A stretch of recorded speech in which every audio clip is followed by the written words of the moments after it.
Well, it has been 5 years since a trio of tornadoes ripped through parts of central Iowa.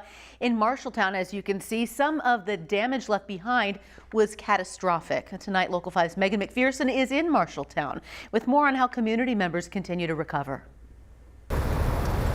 Stephanie, July 19th, 2018 is a day that is still fresh on the minds of those here in Marshalltown. The tornado tore straight through the business district, straight down Main Street here, tearing apart lives and businesses. But 5 years later, city leaders feel they're headed in the right direction and that the downtown area will continue to redevelop day by day. Marshalltown's Chamber of Commerce President and CEO John Hall told me today that while it generally takes about 10 years to fully recover from a natural disaster, they have surpassed where most communities would be after a major tornado. Getting some of the infill development is going to be the next big priority. That's going to be a really challenging piece, and that might be the piece that holds us up. But certainly the existing spaces we've got, the building rehabilitations we're seeing, we're going to get filled storefronts with great businesses. It's just a matter of time.